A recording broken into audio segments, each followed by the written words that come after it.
2025 financial ഇയറിലെ കണക്കുകൾ പ്രകാരം ഏതൊക്കെ സംസ്ഥാനങ്ങളാണ് സമ്പന്നമായ അവസ്ഥയിൽ നിൽക്കുന്നത് എന്ന് നമ്മൾക്ക് നോക്കാം. ഇത് GSDP പ്രകാരമാണ് നമ്മൾ കണക്കാക്കുന്നത്. അതായത് ഗ്രോസ് സ്റ്റേറ്റ് ഡൊമസ്റ്റിക് പ്രൊഡക്റ്റിൻ്റെ ബേസിലാണ് നമ്മളിത് കണക്കാക്കുന്നത്.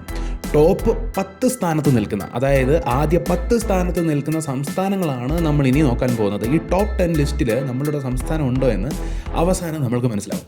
അപ്പോൾ 10ാം സ്ഥാനത്ത് നിൽക്കുന്ന സംസ്ഥാനം എന്ന് പറയുന്നത് നമ്മളുടെ തലസ്ഥാന നഗരമായിട്ടുള്ള ഡൽഹിയാണ്. ഏകദേശം 12 ലക്ഷം കോടി രൂപയുടെ GDP ആണ് ഈ ഒരു സംസ്ഥാനത്തിനുള്ളത്, അല്ലെങ്കിൽ GSDP ആണ് ഈ സംസ്ഥാനത്തിനുള്ളത്. അത് USDയിലേക്ക് വരുമ്പോൾ, US ഡോളറിലേക്ക് വരുമ്പോൾ ഏകദേശം $145 ബില്യൺ GDP ഈ സംസ്ഥാനത്തിനുണ്ട്. മിക്ക അല്ലെങ്കിൽ സിംഹഭാഗവും ഇതിൻ്റെ സോഴ്സ് എന്ന് പറയുന്നത് സർവീസ് സെക്ടറാണ്. അതായത് IT മേഖല, അതുപോലെ തന്നെ ടെലികമ്മ്യൂണിക്കേഷൻ മേഖല, റീറ്റെയിൽ ഹോൾസെയിൽ മേഖല, ഈ മേഖലകളിലൂടെയാണ് ഡൽഹിയിലേക്ക് കൂടുതലും പണം എത്തുന്നത്. പ്രധാനമായും 80% സർവീസ് സെക്ടർ തന്നെയാണ്. IT മേഖല, അതുപോലെ തന്നെ ടെലികമ്മ്യൂണിക്കേഷൻ മേഖലയിലൂടെയാണ് കൂടുതൽ വെൽത്തും ഡൽഹിയിൽ ജനറേറ്റ് ആകുന്നത് എന്നുള്ളതാണ് നമ്മൾക്ക് ഈ ഡേറ്റ പ്രകാരം മനസ്സിലാകുന്നത്. ഇനി 9ാം സ്ഥാനത്തുള്ള സംസ്ഥാനം എന്ന് പറയുന്നത് മധ്യപ്രദേശാണ്. ഏകദേശം 15 ലക്ഷം കോടി രൂപയുടെ GDP ആണ് ഈ സംസ്ഥാനത്തിനുള്ളത്. അതായത് ഏകദേശം $180 ബില്യൺ GDP ആണ് ഈ സംസ്ഥാനത്തിനുള്ളത് എന്ന് നമുക്ക് പറയാം. അപ്പോൾ ഈ സംസ്ഥാനത്തിൻ്റെ ഭൂരിഭാഗം, സിംഹഭാഗവും വരുന്നത് കൃഷിയിൽ നിന്നാണ്. സോയാബീൻ, അതുപോലെ തന്നെ സവാള, വെളുത്തുള്ളി, ഇതിൻ്റെയൊക്കെ ഏറ്റവും വലിയ പ്രൊഡക്ഷൻ നടക്കുന്നത് മധ്യപ്രദേശിലാണ്. പ്രത്യേകിച്ചും സോയാബീൻ ഏറ്റവും കൂടുതൽ ഉൽപ്പാദിപ്പിക്കുന്നത് ഈ സംസ്ഥാനമാണ്. അതുപോലെ തന്നെ ഇന്ത്യയിലെ ഏക ആക്റ്റീവ് ഡയമണ്ട് മൈനായിട്ടുള്ള പന സ്ഥിതി ചെയ്യുന്നതും ഇതേ സംസ്ഥാനത്തിലാണ്. കോപ്പറിൻ്റെയും കോളിൻ്റെയും വലിയൊരു ശേഖരവും ഈ സംസ്ഥാനത്തിലുണ്ട്. ഇനി 8ാം സ്ഥാനത്തുള്ള സംസ്ഥാനം എന്ന് പറയുന്നത് ഒരു സൗത്ത് ഇന്ത്യൻ സംസ്ഥാനമാണ്, ദക്ഷിണേന്ത്യൻ സംസ്ഥാനമാണ്. ആന്ധ്രാപ്രദേശാണ് 8ാം സ്ഥാനത്തുള്ളത്. ഏകദേശം $190 ബില്യൺ GDP-യുമായിട്ട്, അല്ലെങ്കിൽ 16 ലക്ഷം കോടി രൂപയുടെ GDP-യുമായിട്ട് ഈ സംസ്ഥാനം 8ാം സ്ഥാനത്ത് വരാൻ പ്രധാനപ്പെട്ട കാരണമെന്ന് പറയുന്നത് ഇതിൻ്റെ മത്സ്യ വ്യവസായം, അതുപോലെ തന്നെ റൈസ് ബോൾ ഓഫ് ഇന്ത്യ എന്നാണ് ഈ സംസ്ഥാനത്തെ വിളിക്കുന്നത് തന്നെ. അത്രത്തോളം ടൊബാക്കോ അല്ലെങ്കിൽ പലതരത്തിലുള്ള ക്രോപ്സ് ഒക്കെ ഇവിടെ കൃഷി ചെയ്യപ്പെടുന്നുണ്ട്. അതുകൊണ്ട് തന്നെയാണ് ഇത്രത്തോളം വലിയ തലത്തിലേക്ക് വന്നത്. അതിനോടൊപ്പം IT സെക്ടറിലും വ്യക്തമായിട്ടുള്ള സ്ഥാനമുണ്ട്. അതുപോലെ തന്നെ വിശാഖപട്ടണം പോലുള്ള പോർട്ട് സിറ്റീസ് ഈ ഒരു സംസ്ഥാനത്തിന് കൂടുതൽ GDP ജനറേറ്റ് ചെയ്യാൻ സഹായിക്കുന്നു എന്ന് പറയാം. ഇനി 7ാം സ്ഥാനത്ത് വരുന്ന സംസ്ഥാനം മറ്റൊരു ദക്ഷിണേന്ത്യൻ സംസ്ഥാനമാണ്, മറ്റൊരു തെലുങ്ക് സംസാരിക്കുന്ന സംസ്ഥാനമാണ്. ആന്ധ്രാപ്രദേശിൻ്റെ ബാക്കിയെന്ന് നമുക്ക് പറയാം, തെലുങ്കാന. ഏകദേശം 16.5 ലക്ഷം കോടി രൂപയുടെ GDP-യുമായി, അല്ലെങ്കിൽ ഏകദേശം $196 ബില്യൺ GDP-യുമായി 7ാം സ്ഥാനത്ത് വരുന്ന ഈ സംസ്ഥാനത്തിൻ്റെ പ്രധാന വെൽത്ത് സോഴ്സ് എന്ന് പറയുന്നത് ഹൈദരാബാദ് ഉൾപ്പെടെയുള്ള IT സിറ്റീസാണ്. നമ്മൾക്ക് കൂടുതലും കാണാൻ സാധിക്കുന്നത് ഈ ഒരു സംസ്ഥാനത്തിൻ്റെ പണം വരുന്നത്, അല്ലെങ്കിൽ വെൽത്ത് ജനറേറ്റ് ആകുന്നത് IT സെക്ടറിലൂടെയാണ്, സർവീസ് സെക്ടറിലൂടെയാണ്. ഹൈദരാബാദിലെ ആ ഒരു കണക്ഷനാണ്, ഹൈദരാബാദുമായി ബന്ധപ്പെട്ട കാര്യങ്ങളാണ് കൂടുതലും ഈ ഒരു സംസ്ഥാനത്തിന് പണം നൽകുന്നത് എന്ന് നമുക്ക് മനസ്സിലാവും. ഇനി 6ാം സ്ഥാനത്ത് വരുന്ന സംസ്ഥാനം രാജസ്ഥാനാണ്. ഏകദേശം 17 ലക്ഷം കോടി രൂപയുടെ GDP-യുമായിട്ട്, അല്ലെങ്കിൽ $204 ബില്യൺ GDP-യുള്ള ഈ സംസ്ഥാനത്തിൻ്റെ ഭൂരിഭാഗവും വരുന്നത് എന്ന് പറയുന്നത് ടൂറിസത്തിലൂടെയാണ്. ഒരുപാട് ഹോട്ടൽസ്, അല്ലെങ്കിൽ ഒരുപാട് അങ്ങനെയുള്ള കൾച്ചർ ഷോ ചെയ്യുന്നതിലൂടെ, ടൂറിസം അട്രാക്ട് ചെയ്യുന്നതിലൂടെയാണ് ഇവർക്ക് കൂടുതലും വെൽത്ത് വരുന്നത്. അതുപോലെ തന്നെ വേറൊരു കാര്യം, സിങ്ക്, ലെഡ്, സിൽവർ പോലുള്ളതിൻ്റെ ഒരുപാട് ശേഖരം ഇവിടെയുണ്ട്. ഒരുപാട് മൈനുകൾ പ്രവർത്തിക്കുന്നുണ്ട്. അതും ഒരു വലിയ ഫാക്ടറാണ്. അതിനപ്പുറം കൃഷിയുമുണ്ട്. പലതരത്തിലുള്ള സുഗന്ധ വ്യഞ്ജനങ്ങളും അതുപോലെ തന്നെ സ്പൈസസും ഒക്കെ ഇവിടെ കൃഷി ചെയ്യാറുണ്ട്. ഓയിൽ ഒക്കെ ഇവിടെ നിന്ന് നമ്മൾക്ക് ലഭിക്കാറുണ്ട്. രാജസ്ഥാൻ അങ്ങനെയാണ് 6ാം സ്ഥാനത്തെത്തുന്നത്. ഇനി 5ാം സ്ഥാനത്തുള്ള സംസ്ഥാനം എന്ന് പറയുന്നത് വെസ്റ്റ് ബംഗാളാണ്. ഏകദേശം 18 ലക്ഷം കോടി രൂപയുടെ GDP-യുമായിട്ട്, അല്ലെങ്കിൽ $217 ബില്യൺ GDP-യുമായിട്ട് 5ാം സ്ഥാനത്തുള്ള ഈ സംസ്ഥാനത്തിൻ്റെ പ്രധാന വരുമാന സ്രോതസ് എന്ന് പറയുന്നത് MSME സെക്ടേഴ്സാണ്.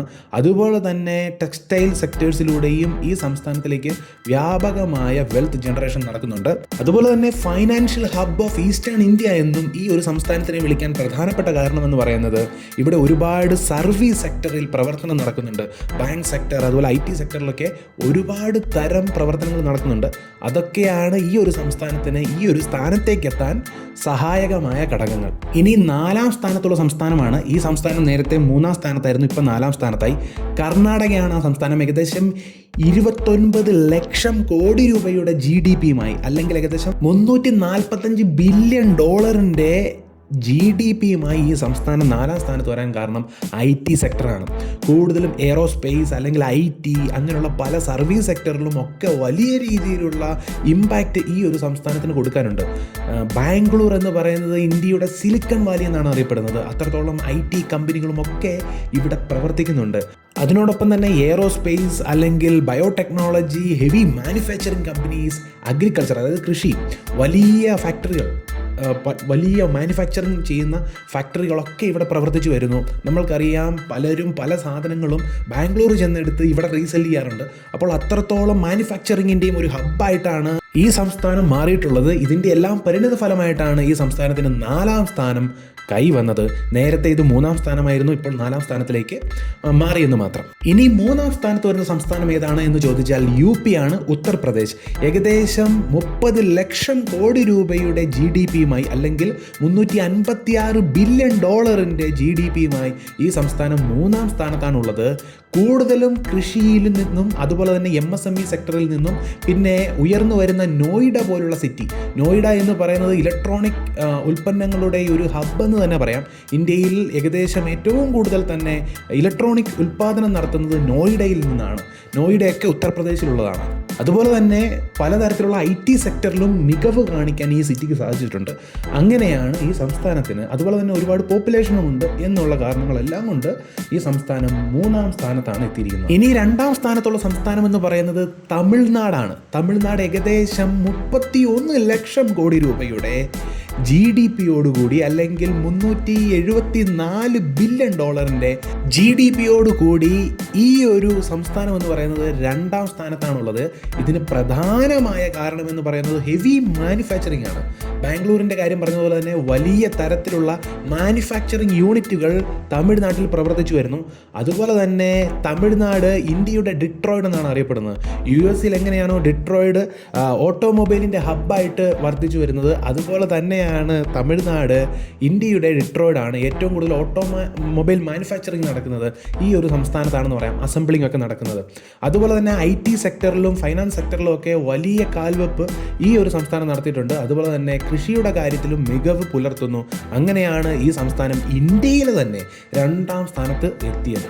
ഇനി 1ാം സ്ഥാനത്തുള്ളത് എന്ന് പറയുന്നത് മഹാരാഷ്ട്രയാണ്. മഹാരാഷ്ട്രയ്ക്ക് ഏകദേശം 45 ലക്ഷം കോടി രൂപയുടെ GDP ഉണ്ട്, അല്ലെങ്കിൽ ഏകദേശം $542 ബില്യൺ GDP ഉണ്ട്. ഇതിൻ്റെ പ്രധാന കാരണമെന്ന് പറയുന്നത് ഈ ഒരു സംസ്ഥാനത്താണ് മുംബൈ വരുന്നത്. മുംബൈ നമ്മൾക്കറിയാം ഫൈനാൻഷ്യൽ ക്യാപിറ്റൽ ഓഫ് ഇന്ത്യ എന്നാണ് അറിയപ്പെടുന്നത്. ബാങ്കിങ് മേഖല, കോർപ്പറേറ്റ് ഫൈനാൻഷ്യൽ മേഖല എല്ലാം ഈ ഒരു സംസ്ഥാനത്തെ ഈ ഒരു സിറ്റിയിലാണുള്ളത്. മുംബൈ വേറെ ഒരു പ്രത്യേകതയും മുംബൈക്കുണ്ട്. മീഡിയ, എൻ്റർടൈൻമെൻറ്റ് സെക്ടറിൻ്റെ ഹബ്ബെന്ന് നമുക്ക് വിളിക്കാം. അതുപോലെ തന്നെ ടെക്സ്റ്റൈൽ ആയിക്കൊള്ളട്ടെ, പലതരത്തിലുള്ള ഓട്ടോമൊബൈൽ മാനുഫാക്ചറിങ്, പെട്രോ കെമിക്കൽസ് എല്ലാം ഈ സംസ്ഥാനത്ത് വരുന്നുണ്ട്. പ്രത്യേകിച്ചും മുംബൈയുടെ ഒരു സാന്നിധ്യം തന്നെയാണ് ഈ സംസ്ഥാനത്തെ 1ാം സ്ഥാനത്ത് വരാൻ അനുവദിച്ചത്, അല്ലെങ്കിൽ സഹായകരമായത്. സ്റ്റോക്ക് മാർക്കറ്റിൻ്റെയൊക്കെ ഹബ്ബെന്ന് തന്നെ പറയാം മുംബൈയെ. നമ്മൾക്ക് പലർക്കും അറിയാം, സ്റ്റോക്ക് മാർക്കറ്റ് എന്ന് പറഞ്ഞാൽ തന്നെ മുംബൈ ആണ് ആദ്യം മനസ്സിലേക്ക് വരുന്നത്. സ്റ്റോക്ക് ബ്രോക്കേഴ്സ് ആയിക്കോട്ടെ എല്ലാം മുംബൈയിൽ നിന്ന് തന്നെയാണ് തുടങ്ങിയിട്ടുള്ളത്. ഏറ്റവും വലിയ ബില്യനേഴ്സ് ഒരുമിച്ച് താമസിക്കുന്ന ഒരു സ്ഥലം എന്ന് പറയുന്നത് മുംബൈയാണ്. അങ്ങനെയൊക്കെ പല കാരണങ്ങളുള്ളത് കൊണ്ട് തന്നെ മുംബൈ 1ാം സ്ഥാനത്താണ് എത്തിയത്. ഇനി നമ്മളുടെ പ്രിയപ്പെട്ട സംസ്ഥാനം കേരളം 11ാം സ്ഥാനത്താണുള്ളത്. ഏകദേശം 12 ലക്ഷത്തിനും 14 ലക്ഷത്തിനും ഇടയ്ക്കാണ്. 14 ലക്ഷവും 12 ലക്ഷം കോടി രൂപയുടെ GDP ഉണ്ട്. അതുപോലെ തന്നെ 130-163 ഇടയ്ക്ക് ബില്യൺ ഡോളർ എന്ന് നമുക്ക് പറയാൻ സാധിക്കും. അതങ്ങനെ വേരിയേറ്റ് ആയിക്കൊണ്ടിരിക്കും. ഇപ്പോഴത്തെ കണക്ക് പ്രകാരം 11ാം സ്ഥാനത്താണ് കേരളമുള്ളത്. ഞാനിപ്പോൾ പറഞ്ഞത് ഇപ്പോഴത്തെ കണക്കാണ്. ഇപ്പോഴത്തെ കണക്ക് പ്രകാരം, ഈ വർഷത്തെ കണക്ക് പ്രകാരം, ഞാൻ നേരത്തെ പറഞ്ഞിരുന്നു 2025 കണക്കാണ് നമ്മൾ മുൻപ് നോക്കിയത്. 2026 കണക്ക് പ്രകാരം ഏകദേശം 14 ലക്ഷം കോടി രൂപയോളം GDP നമ്മളുടെ സംസ്ഥാനത്തിന് വരുന്നുണ്ട്. അതുപോലെ തന്നെ എടുത്തു പറയേണ്ട ഒരു കാര്യമെന്ന് പറയുന്നത്, നമ്മളുടെ സംസ്ഥാനത്തിന് ജനസംഖ്യ കുറവാണ്. മറ്റ് സംസ്ഥാനങ്ങൾ, നമ്മൾ മേൽപ്പറഞ്ഞ 10 സംസ്ഥാനങ്ങൾക്കും നമ്മളുടെ ഇരട്ടിയിലധികമോ ഒക്കെ പോപ്പുലേഷൻ വരുന്നുണ്ട്, അല്ലെ ജനസംഖ്യ വരുന്നുണ്ട്. അതൊക്കെ കൊണ്ടായിരിക്കാം ആ സംസ്ഥാനങ്ങൾ അത്രയും ഉയർന്ന സ്ഥാനത്തേക്ക് എത്തിയത്. എങ്കിൽ പോലും അല്ലാത്ത രീതിയിൽ നോക്കുകയാണെങ്കിൽ നമ്മളുടെ സ്റ്റാൻഡേർഡ് ഓഫ് ലിവിങ് എന്ന് പറയുന്നത് വളരെ മികച്ചതാണെന്ന് തന്നെ നമുക്ക് പറയാം.